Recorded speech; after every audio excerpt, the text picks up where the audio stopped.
Makanya seharusnya kita tahu bahwa semua urusan kita apapun itu ada dalam kekuasaan Allah Subhanahu wa taala.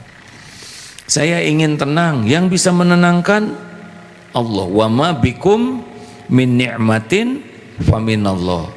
An-Nahl 53 ya, nikmat apapun yang ada padamu, yang engkau inginkan, yang engkau dapatkan pasti dari Allah. Ingin apa saja yang kita inginkan pasti milik Allah. Benar? Ingin tenang, ingin sehat, ingin jernih pikiran, ingin pintar, ingin mudah, ingin rezeki, ingin jodoh, ingin kuat, apa saja yang kita inginkan tidak akan pernah terjadi tanpa izin Allah. Jadi yang kita pikirkan bagaimana sekarang Allah nolong kita. Jadi susah atau mudah itu sebetulnya Allah memudahkan atau tidak. Kalau urusan susah dimudahkan Allah, mudah.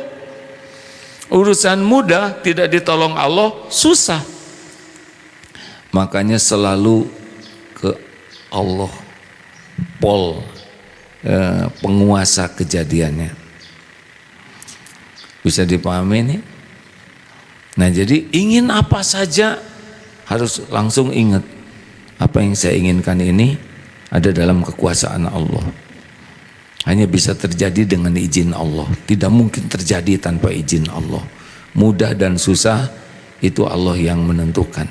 Kalau Allah mudahkan pasti mudah. Kalau Allah tidak menolong pasti susah. Kalau Allah menghendaki pasti terjadi. Kalau Allah tidak kehendaki tidak akan pernah terjadi. Semua makhluk itu cuma jalan saja. Jalan saja. Wa iyuridka bi khairin fala radha li fadli. Yusibu bihi may yasha'u min ibadi wa huwal ghafurur rahim. Allah berikan kepada siapa saja yang Dia kehendaki, dan Allah yang Maha Pengampun lagi Maha Penyayang. Jadi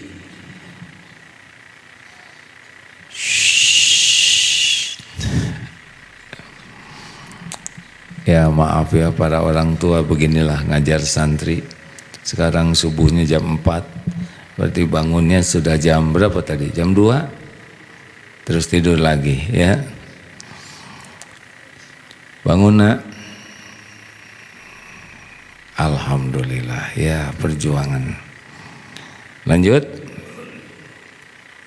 Ingin kuat supaya tidak ngantuk, harus bagaimana? Hanya Allah yang menguatkan. Ingin semangat, siapa yang bisa menyemangati? Allah. Nah, kita jarang mengandalkan Allah dalam segala hal. Nah, selain kita berhusnudzon Allah, perbaiki sholat. Pertama, kualitas sholat waktunya, jangan ditelat-telat.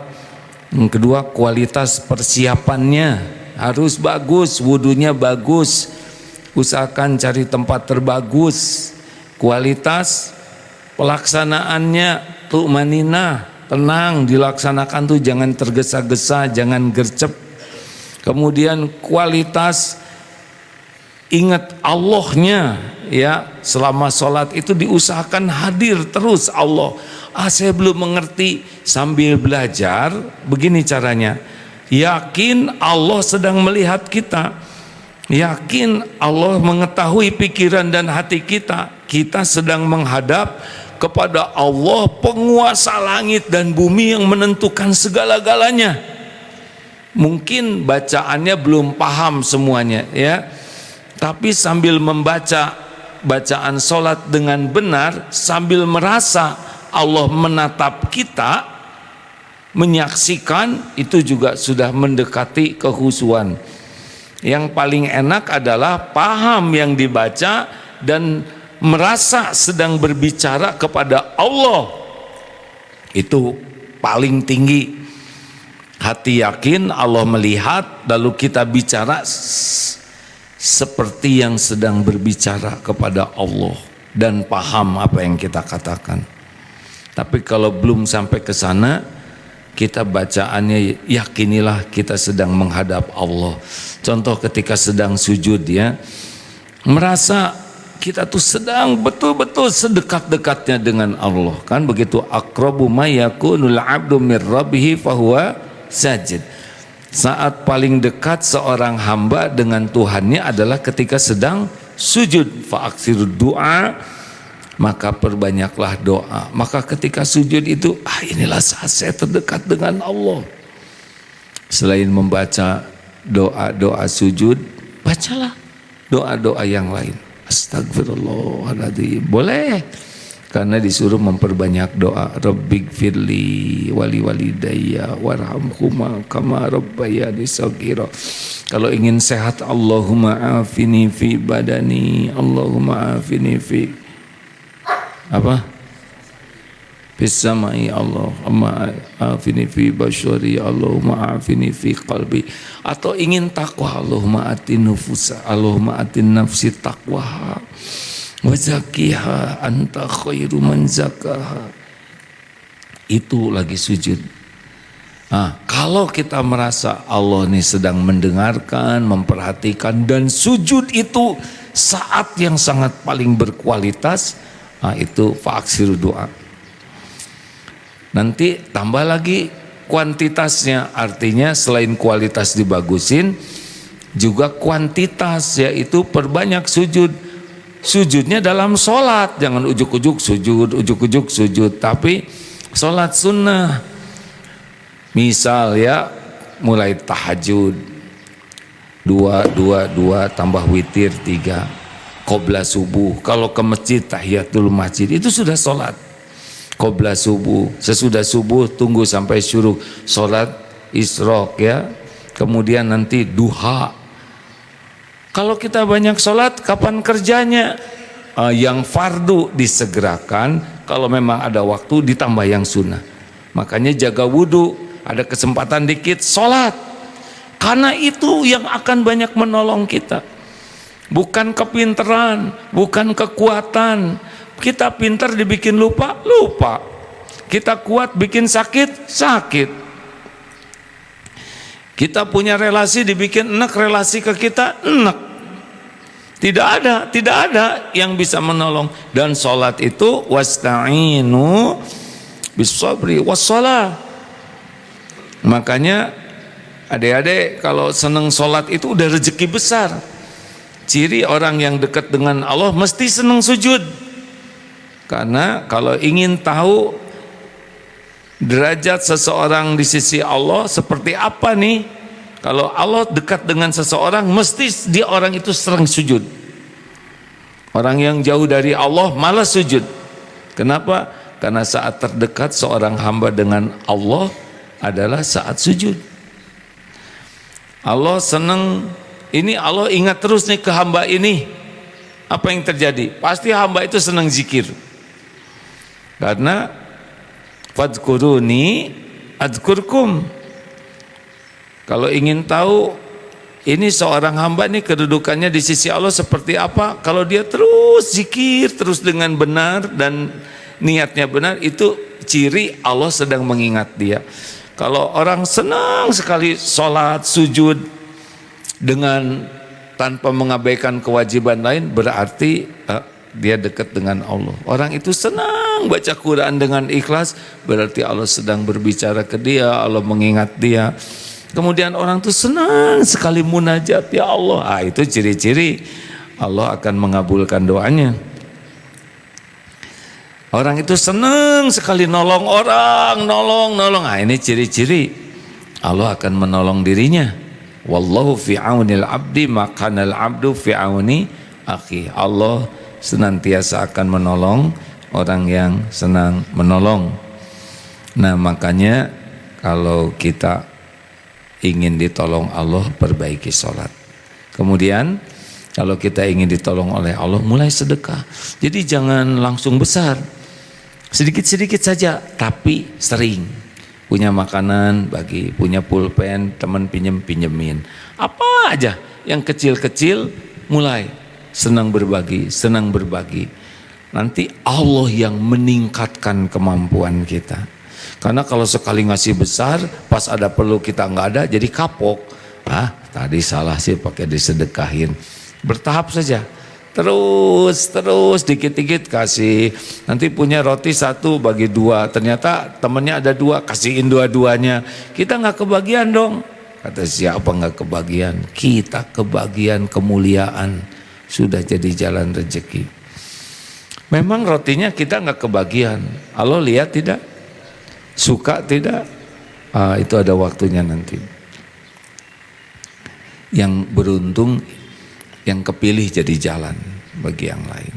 Allah ngasih rezeki ke hamba-hambanya dan kita dijadikan jalan. Itu berkah dong. Nah yang ketiga tadi, yang keempat Quran. Jadi usahakan tiap orang pegang Quran terus.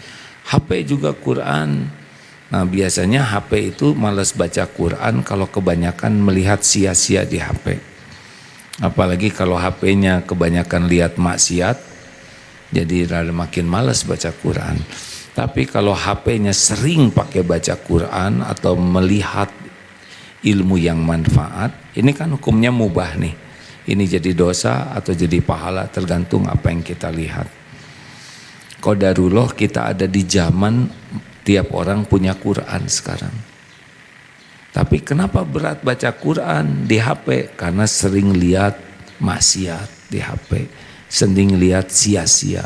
Makin banyak maksiat dan sia-sia, makin susah baca Quran. Tapi sebaliknya, makin kita disiplin sering baca Quran di HP, nanti yang lain-lain akan berkurang. Di rumah kami itu suasananya tidak enak. Sering bertengkar, sering marah-marahan, sering jengkel-jengkelan, sering musuh-musuhan. Tebak, kenapa sebuah rumah seperti itu? Tebak, kira-kira apa?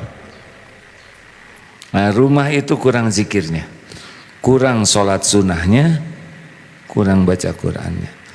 Jadi di rumah itu kalau kurang zikrullah, kurang sholat sunnah, kurang baca Quran, maka maaf ya, bisa jadi di rumah itu lebih banyak kumpul jin, setan yang membisikinya, bertengkar, berantem, galau.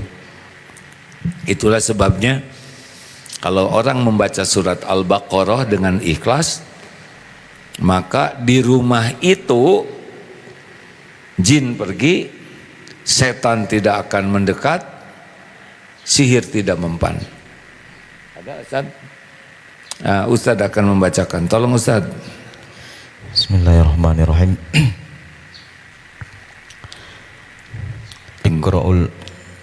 Iqra'uz Zahrawain.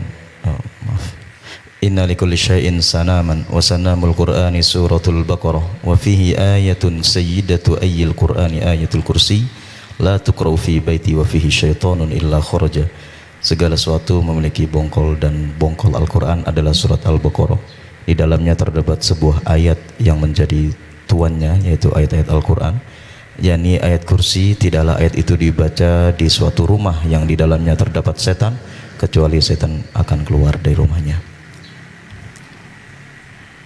Hadis. Ada beberapa hadis ya, di antaranya diperintahkan Iqra' suratul Baqarah, bacalah surat Al-Baqarah, karena mengambilnya adalah barokah dan meninggalnya watarkaha hasroh adalah penyesalan, dan tukang sihir tidak akan mampu menghadapinya. Hadis riwayat Muslim. Sesungguhnya setan itu lari di rumah yang dibacakan surat Al-Baqarah. Itu hadis riwayat Muslim. Dan ada lagi, siapa yang membaca 2 ayat terakhir surat Al-Baqarah, mulai dari lillahi ma fis samawati 285 285 286, maka itu sudah mencukupinya. Artinya dijaga oleh Allah luar biasa. Nah, di rumah itu makanya baca surat Al-Baqarah. Yang ideal memang selesai 2 juz 4 lembar. Tapi kalau belum bisa 1 juz lah sehari, sehingga 3 hari. Bagaimana kalau bisa semampunya, tapi ada upaya membaca surat Al-Baqarah di rumah, terutama ayat kursi dan 2 ayat terakhir 285 286. Nah, pengalaman dari ibu tadi, mahasiswa tadi, maaf, yang membaca surat Al-Baqarah setiap hari. Dan kalau nanti adik-adik mencari testimoni orang yang mencintai surat Al-Baqarah, itu di rumahnya tuh tenang, urusan-urusannya beres. Ada yang sakit kena kanker stadium 4, dengan izin Allah disembuhkan, karena Al-Quran itu syifa. Baik penyakit lahir, penyakit batin, dua-duanya ada dalam kekuasaan Allah. Dan Al-Quran itu mukjizat yang hadir sampai sekarang keberkahannya. Jadi bagi yang rumahnya di rumah merasa tidak nyaman, baca aja Al-Baqarah. Setan-setan kabur, diganti dengan malaikat yang berkumpul di rumah tenang. Yang suka berantem terus, yang anaknya tantrum, yang tidak nurut, yang di rumahnya banyak yang merokok terus, atau main gapleh, domino, hal-hal yang tidak manfaat, bacakan Al-Baqarah. Aduh, saya baru belajar nih, kalau dari sekarang baca Al-Baqarah nggak tamat-tamat. Setel Al-Qur'annya, surat Al-Baqarah, ikuti, coba hadirin, jangan dianggap remeh ini, karena ketenangan milik Allah. Allah lihat rumah mana yang sering dibacakan Quran, rumah mana yang tidak baca Quran. Allah tahu rumah mana yang jarang dipakai sholat sunnah, rumah mana yang jarang ada yang berzikir. Allah tahu. Allah yang melapangkan, menyempitkan hati. Rumahnya kecil tapi banyak baca Quran, dilapangkan hatinya, tidak ada pertengkaran, tidak ada pertikaian, nyaman, rezekinya dicukupi. Allah yang membuka pintu rezeki, Allah yang membulak-balik hati, Allah yang memudahkan. Ayo hadirin, Rasulullah orang yang paling sibuk di dunia ini dan selalu baca Quran. Tidak mungkin kita menyia-nyiakan waktu kita tidak mau baca Quran. Banyak orang yang ketinggalan HP, pulang lagi, hanya HP-nya, harusnya ingat di HP ada Quran. Nah, itu yang membuat kita pulang lagi. Kita HP karena takut ada WA dari sana sini, justru kita pulang ngambil HP karena Quran. Kalaupun kita punya mushaf yang lebih aman, lebih baik, pakailah mushaf, bawa. Jarang orang pulang lagi karena ketinggalan mushaf, ya kan? Aduh, saya balik lagi, kenapa? Quran saya ketinggalan. Itu top. Allah tahu siapa yang hatinya terikat ke Quran, yang matanya merasa nikmat baca Quran, yang merasa rugi kalau tidak bisa membaca Quran. Dunia mah nggak ada apa-apanya, hadirin, gini-gini aja, nunggu mati. Urusan susah atau mudah tuh Allah nolong atau tidak, bukan masalah pintar, pengalaman, hebat, banyak ilmu, itu perlu kita cari. Tapi yang menentukan tenang dan gelisah tuh Allah, mudah susah itu Allah, sukses atau tidak adalah Allah, jadi atau tidak adalah Allah, sembuh atau tidak sembuh adalah Allah. Nah, kita harus berikhtiar dengan amalan yang Allah sukai.